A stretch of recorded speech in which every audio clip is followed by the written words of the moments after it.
lady phoned me up from Redcar on Friday afternoon, I think it was, to say that one of her grandsons had photographed a UFO on the Whitby Moor Road, I think it was. And I said, well, do you think he'd like to talk about it in the programme this morning? And indeed so. Apparently they're back down in London, in fact in Walton-on-Thames, where I used to live where I was a little lad, but that's by the way.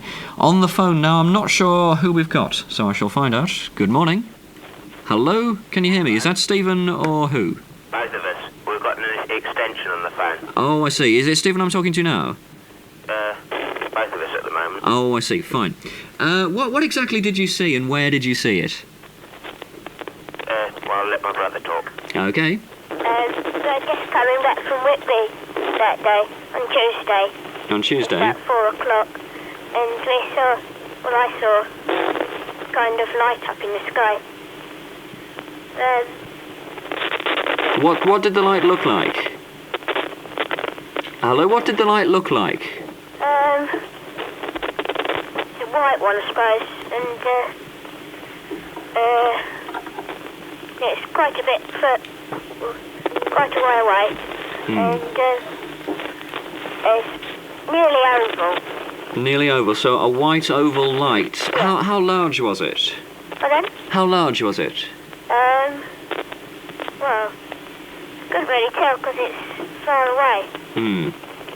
And you actually got a photo of it. Do you think it's going to turn out quite well? Yeah. Yeah. You haven't got the photo developed yet, though? No. And also somebody, I gather, in a following car also saw it and also took a photo, is that right? Yeah. Well, Dave McGreety, our expert on UFOs, is in the studio here. He'd like to ask you a question. First of all, Stephen, what exactly drew your attention to the object? Did you hear that? What drew your attention to it, first of all? Not really sure. Just looking around, we just saw it. How many of you were there in the car at the time? Pardon? How How many of you were there in the car at the time? 3. And who in fact saw the object first? Pardon? Who saw the object first? I can't hear you very Yeah, well. which of you in the car saw the object first of all? I think it was me. Did you stop the car and then take the photograph, or did you take the photograph from a moving vehicle? We stopped the car. So you were actually outside when you photographed the object? Yes. Was there any noise related to the object? No. Any noise related to the object? No. No noise. I gather your father is a photographic art designer, so he's going to sort of develop the film and has presumably got good facilities to do so. Perhaps it's a bit of an unfair question, but would he also have the facilities to forge such a photo?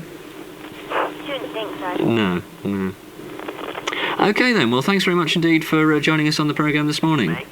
Hello? Since we've been talking about this, my uncle says that my aunt's seen something like this, and some 8 or 9 people in chapels at Boosbeck.